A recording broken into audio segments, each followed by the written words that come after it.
Hello everyone, in this video I will be showing you the Java code, the logic, the implementation, the UI design and the XML code of calculator app. This is a very basic calculator app.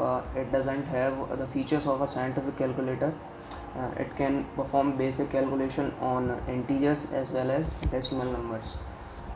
तो सबसे पहले हम बात करते हैं अपने app की UI design की। UI डिज़ाइन के लिए मैंने कंस्ट्रेंट लेआउट के अंदर टेबल लेआउट का यूज़ करके बटन्स को अरेंज किया है। टेबल लेआउट में 5 रोज़ और हर रो में 4 कॉलम्स लिए हैं। इस मैनर में मैंने बटन्स को अरेंज किया है। तो यहाँ पे आप देख सकते हैं कि XML कोड में टेबल लेआउट जो पूरी बटन्स को कवर कर रहा है और हर रो में 4 कॉलम्स हैं जिसमें बटन्स को मैंने पुट किया है। तो ये पहला बटन है जो क्लियर बटन है, ये दूसरा बटन जो पैरेंथेसिस बटन है, ये एक्सपोनेंट बटन, ये डिवाइड बटन और यहाँ पे पहली रो अपनी एंड होती है। अब दूसरी रो में ये है 7 बटन, ये है 8, ये है 9, ये है मल्टीप्लाई बटन और यहाँ पे अपनी दूसरी रो ख़त्म होती है। थर्ड रो में 4 बटन, 5, ये है 6, ये है माइनस बटन। यहाँ पे थर्ड रो अपनी एंड होती है। फोर्थ रो में 1 बटन, 2, 3 और ये एडिशन बटन और यहाँ पे अपनी फोर्थ रो एंड होती है। Percentage button, 0 button, dot button और इक्वल्स टू बटन को रखा है। और यहाँ पे जो बैक स्पेस बटन है उसको मैंने कंस्ट्रेंट लेआउट में और अपने पेरेंट विंडो में अलग से रखा हुआ है। ये टेबल लेआउट से बाहर है। नंबर्स को डिस्प्ले करने के लिए और कैलकुलेशंस के रिज़ल्ट को डिस्प्ले करने के लिए मैंने एडिट टेक्स्ट का यूज़ किया है, जहाँ पे यूज़र वैल्यूज़ एंटर करेगा और कैलकुलेशंस का जो रिज़ल्ट होगा वो इस एडिट टेक्स्ट में डिस्प्ले होगा। तो ये हुआ अपना ऐप का UI। तो चलिए अब हम जावा कोड देखते हैं जिसमें मैंने सारे बटन्स के लिए अलग से मेथड्स को लिखा हुआ है। और चलिए अब हम देखते हैं जावा कोड जिसमें मैंने हर बटन के लिए इंडिविजुअली मेथड्स को कोड किया है और उन मेथड्स को हर बटन के ऑन क्लिक मेथड से लिंक किया है। तो ये 0 बटन के लिए मेथड है, ये 1 बटन के लिए, ऐसे ही सारे बटन्स के लिए मैंने अलग अलग इंडिविजुअल मेथड्स बनाए हैं। Now apart from all the individual methods which I have used on individual buttons, मैंने एक अलग से अपडेट टेक्स्ट नाम का मेथड बनाया है जिसको मैं सारी बटन्स में यूज़ करूँगा। हर बटन में सेम कोड लिखने से अच्छा है कि एक मेथड क्रिएट करो और उस मेथड को बाकी के मेथड्स में कॉल कर लो। अपडेट टेक्स्ट मेथड को एक्सप्लेन करने से पहले एक इम्पॉर्टेंट पॉइंट और बताना चाहूँगा। जो ये एडिट टेक्स्ट है जो अपन ने UI में यूज़ किया है, इसकी ID अपन ने रखी है डिस्प्ले, मतलब इसकी एक यूनिक ID है डिस्प्ले। इससे अपन इसको पूरे कोड में फाइंड कर सकते हैं। तो जावा कोड में अपने इस एडिट टेक्स्ट को कॉल करने के लिए मैंने डिस्प्ले नाम का वेरिएबल बनाया है जिसका टाइप है एडिट टेक्स्ट। तो इस एडिट टेक्स्ट टाइप के डिस्प्ले वेरिएबल को मैंने अपने ऑन क्रिएट मेथड में इनिशियलाइज़ किया है और इसमें जो डिस्प्ले है जो अपने एडिट टेक्स्ट की ओरिजिनल ID है। तो find view by ID method मैंने यहाँ पे यूज़ करके अपने UI वाले एडिट टेक्स्ट को अपने जावा कोड में कॉल कर लिया है। अब मैं आपको अपडेट टेक्स्ट मेथड को एक्सप्लेन करूँगा। तो सबसे पहले मैंने एक स्ट्रिंग वेरिएबल लिया है ओल्ड स्ट्रिंग नाम का, जिसमें जो भी एडिट टेक्स्ट में वैल्यूज़ एंटर करी होगी यूज़र ने उसको गेट टेक्स्ट मेथड से और स्ट्रिंग में कन्वर्ट करके मैं इस ओल्ड स्ट्रिंग वेरिएबल में स्टोर कर लूँगा। और एक दूसरा वेरिएबल लूँगा इंटीजर टाइप का जिसका नाम है कर्सर पोस्ट। तो ये क्या करेगा, जो भी कर्सर का पोजीशन है अभी करेंट एडिट टेक्स्ट के अंदर उसको स्टोर करेगा इंटीजर फॉर्मेट में। और ये तीसरा स्ट्रिंग वेरिएबल है लेफ्ट स्ट्रिंग। तो ये क्या करेगा, जो भी अपन ने ओरिजिनल स्ट्रिंग ली है ओल्ड स्ट्रिंग, तो ओल्ड स्ट्रिंग का एक सब स्ट्रिंग बना देगा जो लेफ्ट पार्ट को स्टोर करेगा। और सेम ऐसा ही राइट स्ट्रिंग जो स्ट्रिंग वेरिएबल है वो क्या करेगा, ओल्ड स्ट्रिंग को एक सब स्ट्रिंग में डिवाइड कर देगा, वो राइट पार्ट रहे। तो लेफ्ट स्ट्रिंग वेरिएबल में जो भी वैल्यूज़ स्टोर होंगी वो ओल्ड स्ट्रिंग है, जो ओरिजिनल वैल्यूज़ है जो यूज़र ने एंटर करी है। तो वो कहाँ से स्टार्ट होंगी, 0th इंडेक्स से लेके करेंटली कर्सर की क्या पोजीशन है वहाँ तक ये लेफ्ट स्ट्रिंग वेरिएबल वैल्यू को स्टोर करेगा। Same goes for the right string. ये ओल्ड स्ट्रिंग का सब स्ट्रिंग बनाएगा, कर्सर पोजीशन से लेके जितना भी आगे वैल्यूज़ हैं उन सबको अपने अंदर स्टोर करेगा। अब ये अपन ने लेफ्ट स्ट्रिंग और राइट स्ट्रिंग इसीलिए बनाई है कि मान लीजिए यूज़र ने दो नंबर्स के बीच एक और नंबर एंटर करवाया, तो जो पहला वाला नंबर है जो पहले एंटर किया हुआ, लेट सपोज के यूज़र ने 12 पहले से ही एंटर कर रखा है और 1 और 2 के बीच में उसे 0 एंटर करना है, तो उसके लिए ये 4 लाइन का कोड है। वो क्या करेगा, जो लेफ़्ट स्ट्रिंग है उसमें 1 को स्टोर कर लेगा और जो राइट स्ट्रिंग है उसमें 2 को स्टोर कर लेगा। तो ये 4 लाइन का कोड इतना काम करेगा। तो नेक्स्ट अपन देखते हैं ये इफ़ स्टेटमेंट। तो ये इफ़ स्टेटमेंट क्या करेगा, अगर यूज़र ने मान लीजिए कि अपन इस ऐप को रन करेंगे तो सबसे पहले enter the value edit text में ऑलरेडी डिस्प्ले होके आएगा डिफ़ॉल्ट। मान लीजिए यूज़र ने 1 प्रेस किया तो ये एंटर द वैल्यू रिप्लेस होके यहाँ पे 1 आ जाएगा। तो इसके लिए अपन ने इफ़ स्टेटमेंट लिखा है। तो इस स्टेटमेंट में अपन ने कंडीशन रखी है कि गेट स्ट्रिंग मेथड को कॉल किया है, अगर जो एंटर द वैल्यू यहाँ पे लिखा हुआ है, इस एंटर द वैल्यू जो यहाँ पे लिखा हुआ है इसको हमने एक स्ट्रिंग में स्टोर करवाया है, अगर वो इक्वल है जो करेंटली डिस्प्ले पे लिखा हुआ है, मतलब ऑब्वियस है कि करेंटली एंटर द वैल्यू ही लिखा हुआ है और अपनी स्ट्रिंग में भी एंटर द वैल्यू ये सेंटेंस स्टोर्ड है। तो अगर ये दोनों इक्वल होंगे तो ये इफ स्टेटमेंट एग्जीक्यूट होगा और जो इस डिस्प्ले पे जो टेक्स्ट है वो एंटर द वैल्यू से हट के जो भी ये यहाँ पे अपन ने पैरामीटर पास किया है अपडेट टेक्स्ट फंक्शन में, तो जो भी वैल्यू ये पैरामीटर कैरी कर रहा होगा वो वैल्यू इस एडिट टेक्स्ट में सेट हो जाएगी और कर्सर की जो पोजीशन है वो एक वैल्यू आगे बढ़ जाएगी। और इस एल स्टेटमेंट का मतलब ये है कि अगर यूज़र ऑलरेडी कुछ वैल्यूज़ एंटर कर चुका है तो क्या होगा कि जो डिस्प्ले है उसमें स्ट्रिंग का फॉर्मेट मेथड कॉल होगा और स्ट्रिंग 3 पार्ट्स में डिवाइड हो जाएगी। पहला पार्ट रहेगा जो लेफ़्ट मोस्ट पार्ट रहेगा और दूसरा पार्ट रहेगा जो पैरामीटर अपन अपडेट टेक्स्ट फंक्शन में पास कर रहे हैं और तीसरा पार्ट रहेगा राइट स्ट्रिंग। तो पहले ये 3 पार्ट्स में डिवाइड हो जाएगा और फिर उसके बाद पूरा कंबाइन होके अपने एडिट टेक्स्ट में एंटर हो जाएगा और इसके बाद अपन कर्सर की पोजीशन एक वैल्यू आगे बढ़ा देंगे। और अब हम इसी अपडेट टेक्स्ट मेथड को ऑलमोस्ट सारी बटन्स में कॉल करेंगे। यहाँ पे 0 बटन में अपडेट टेक्स्ट कॉल किया है, 1 2 3 4 5 ऐसे ही करके क्लियर 9 बटन तक कॉल किया है। और क्लियर बटन का काम रहेगा कि जितना भी जो भी वैल्यूज़ एडिट टेक्स्ट में डिस्प्ले हो रही हैं उन सभी को एक साथ क्लियर कर दे, तो डिस्प्ले में जितना भी टेक्स्ट है उसको ब्लैंक कर देगा। तो इसके लिए अपन ने डिस्प्ले डॉट सेट टेक्स्ट और इसमें ब्लैंक स्ट्रिंग पास कर दी है। अब हम देखेंगे बैक स्पेस बटन के लॉजिक को। तो बैक स्पेस बटन का काम ये रहेगा कि जो भी लास्टली एंटर्ड वैल्यू है उसको एडिट टेक्स्ट से रिमूव करें।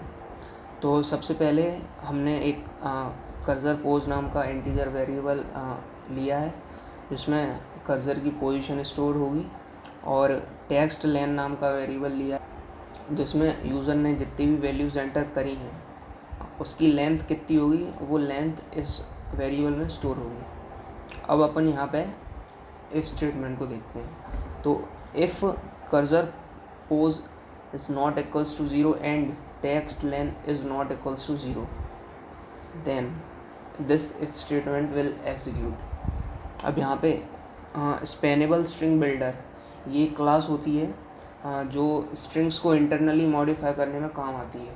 अगर मान लीजिए कि अपन को स्ट्रिंग में हर कैरेक्टर को एक वैल्यू रिप्लेस करना है या शिफ्ट करना है तो अपन फॉर लूप के अल्टरनेटिवली इस क्लास का यूज़ करके स्ट्रिंग को इंटरनली मॉडिफाई कर सकते हैं। This is a better approach and a better option than the for loop.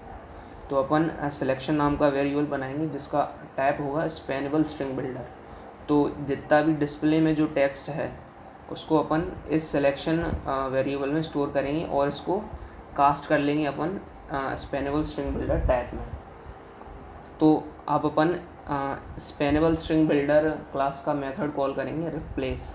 तो ये क्या करेगा, कर्सर पोजीशन -1 से लेके कर्सर पोजीशन तक वैल्यू को रिप्लेस कर देगा एक एम्प्टी वैल्यू से। तो इसका मतलब जो भी लास्टली इंसर्टेड वैल्यू है अपने एडिट टेक्स्ट में वो डिलीट हो जाएगी, और फिर जो भी रिजल्टिंग जो स्ट्रिंग आएगी उसको अपन दोबारा से अपने एडिट टेक्स्ट पर डिस्प्ले कर देंगे, और कर्सर की पोजीशन को अपन इस बार बढ़ाने की जगह एक वैल्यू माइनस कर देंगे, क्योंकि जो भी अपन ने लास्टली इंसर्टेड वैल्यू थी उसको डिलीट किया है तो कर्सर की पोजीशन एक कम हो जाएगी। तो ये थी वर्किंग बैक स्पेस बटन की। अब अपन लॉजिक देखेंगे पैरेंथेसिस बटन का। तो सबसे पहले अपन ने एक कर्सर पोजीशन नाम का वेरिएबल लिया है जिसमें ऑब्वियसली कर्सर की पोजीशन स्टोर होगी। एक ओपन पार एक क्लोज पार नाम का वेरिएबल लिया है जिसमें कितने अपने ओपन और कितने क्लोज पैरेंथेसिस है। अब अपन ने ओपन पैरेंथेसिस और क्लोज पैरेंथेसिस के लिए अलग से बटन डिफाइन नहीं करी है अपने ऐप में। तो सेम बटन ओपन और क्लोज पैरेंथेसिस का काम कर रही है, तो अपन को कुछ एक ऐसा लॉजिक लगाना होगा कि अगर एक ओपन पैरेंथेसिस है तो एक क्लोज पैरेंथेसिस भी ऑटोमेटिकली होना चाहिए अपने पास। तो इसके लिए अपन ने ओपन पैरेंथेसिस और क्लोज पैरेंथेसिस को काउंट करने के लिए ये दोनों वेरिएबल्स लिए हैं, और टेक्स्ट लेन वेरिएबल लिया है। जो भी टेक्स्ट एडिट टेक्स्ट में यूज़र ने एंटर किया है उसकी लेंथ स्टोर करने के लिए। तो अपन फॉर लूप के थ्रू जो भी यूज़र ने वैल्यूज़ एंटर करी हैं उन सभी वैल्यूज़ को ट्रैवर्स करेंगे और फाइंड करेंगे कि ओपन पैरेंथेसिस है कि क्लोज पैरेंथेसिस है। अगर ओपन पैरेंथेसिस मिल जाएगा तो ओपन पैरेंथेसिस जो ओपन पार नाम का अपन ने इंटीजर वेरिएबल लिया है उसकी वैल्यू 1 बढ़ा देंगे। Same goes for the close parenthesis. अगर कहीं भी उस स्ट्रिंग में अपन को क्लोज पैरेंथेसिस मिल गया तो अपन क्लोज पैरेंथेसिस की वैल्यू 1 बढ़ा देंगे। ये दोनों वेरिएबल्स ओपन और क्लोज पैरेंथेसिस का काउंट रखने के लिए अपन ने यूज़ किए हैं। अब आते हैं अपन इस वाले इफ़ स्टेटमेंट पे।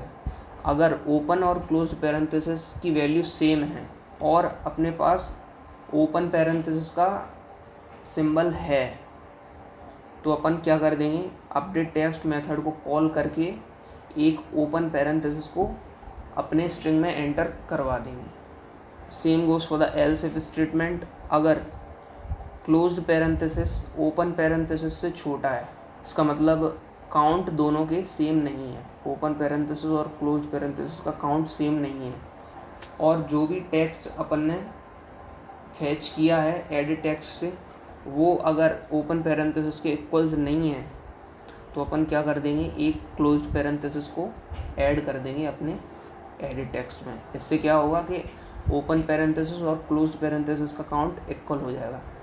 अब इसके बाद अपन क्या करेंगे, कर्सर पोजीशन को एक आगे बढ़ा देंगे, कर्सर पोस्ट +1। तो ये है वर्किंग पैरेंथेसिस बटन की। अब आते हैं अपने ऐप के सबसे इम्पोर्टेंट पार्ट पे जो है इसका कैलकुलेशन पार्ट। तो कैलकुलेशंस करने के लिए मैंने एक थर्ड पार्टी लाइब्रेरी का यूज़ किया है जिसका नाम है MX पार्सर। आपको MX parser library easily Google पे मिल जाएगी। MX पार्सर की वेबसाइट पे जाके आप उस लाइब्रेरी को डाउनलोड कर सकते हैं, और JAR फॉर्मेट में जो लाइब्रेरी मिलेगी मैं आपको बता देता हूँ उसको कैसे अपने प्रोजेक्ट में लाना है। तो सबसे पहले यहाँ पे प्रोजेक्ट विंडो में जाके अपना प्रोजेक्ट सेलेक्ट करके और ऐप पैनल में जाके यहाँ पे लिप्स नाम के फ़ोल्डर में डबल क्लिक करके यहाँ पे जो भी JAR फाइल है उसको आप यहाँ पे ड्रैग एंड ड्रॉप करके अपनी लाइब्रेरी में इंसर्ट कर सकते हैं। अब मैं आपको इक्वल बटन का मेथड एक्सप्लेन करूँगा। अपने ऐप में कैलकुलेशन करने के लिए मैंने थर्ड पार्टी लाइब्रेरी का यूज़ किया है MX पार्सर, जो मैं आपको पहले बता चुका हूँ। तो अब हम अपने इक्वल बटन के कोड को देखेंगे। तो सबसे पहले मैंने एक स्ट्रिंग वेरिएबल लिया है यूज़र exp। इसमें हम जो भी वैल्यू यूज़र ने टाइप की है, मतलब 5 + 4 + 3 - 2 एग्ज़ाम्पल के तौर पे अपन ले सकते हैं। तो कुछ भी इक्वेशन जो यूज़र टाइप करेगा वो स्ट्रिंग के फॉर्मेट में इस यूज़र exp वेरिएबल में स्टोर हो जाएगी। अब अपन exp नाम का वेरिएबल बनाएंगे और ये EXP नाम का वेरिएबल एक्सप्रेशन टाइप का है, और ये एक्सप्रेशन टाइप अपने थर्ड पार्टी लाइब्रेरी जो MX पार्सर लाइब्रेरी है उसके अंदर ये इसका कोड इम्प्लीमेंट हुआ है। तो ये EXP वेरिएबल क्या करेगा, जो भी अपनी स्ट्रिंग है यूज़र EXP, जो भी यूज़र ने टाइप किया है स्ट्रिंग के फॉर्मेट में, उस फॉर्मेट को ये स्ट्रिंग से एक्सप्रेशन में कन्वर्ट कर देगा। तो अपन स्ट्रिंग को कैलकुलेट नहीं कर सकते हैं, पर अगर वही स्ट्रिंग एक्सप्रेशन में कन्वर्ट हो जाए तो उसके ऊपर कैलकुलेशन किया जा सकता है और उसका रिज़ल्ट निकाला जा सकता है। अब अपन थर्ड लाइन ऑफ कोड में क्या कर रहे हैं, एक रिज़ल्ट नाम का वेरिएबल ले रहे हैं जो स्ट्रिंग टाइप का है, और जो भी इस EXP को कैलकुलेट करने के बाद वैल्यू आएगी उस वैल्यू को अपन स्ट्रिंग फॉर्मेट में इस रिज़ल्ट वेरिएबल में स्टोर कर देंगे।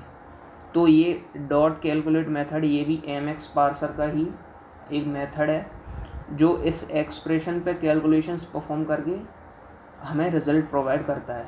तो ये एक तरीके का एब्स्ट्रैक्शन हो गया, अपन को किस तरीके से कोड इम्प्लीमेंट हुआ है या किस तरीके से एक्सप्रेशंस का कैलकुलेशन हुआ है उसके बारे में वरी करने की ज़रूरत नहीं है।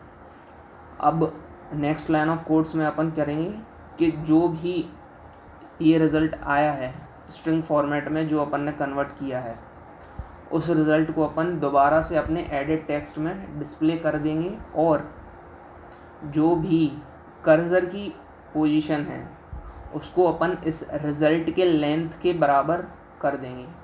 तो जो भी रिज़ल्ट आएगा उसके बाद अगर यूज़र कुछ एंटर करेगा तो उस रिज़ल्ट के बाद एंटर हो, ना कि पहले।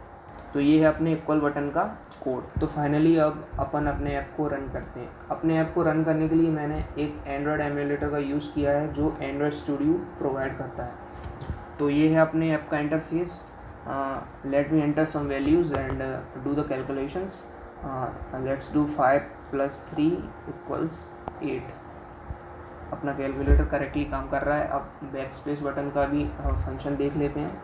हाँ, तो बैक स्पेस बटन अपना एक वैल्यू को इस पूरे एडिट टेक्स्ट से रिमूव कर रहा है। नेक्स्ट कैलकुलेशन परफॉर्म करते हैं। 5 × 4 + 3 - 21 रिजल्ट आएगा, और अपन को पूरे एडिट टेक्स्ट को क्लियर करना है तो क्लियर बटन का यूज़। हाँ, तो अपना क्लियर बटन भी सही काम कर रहा है। So that's all in this video.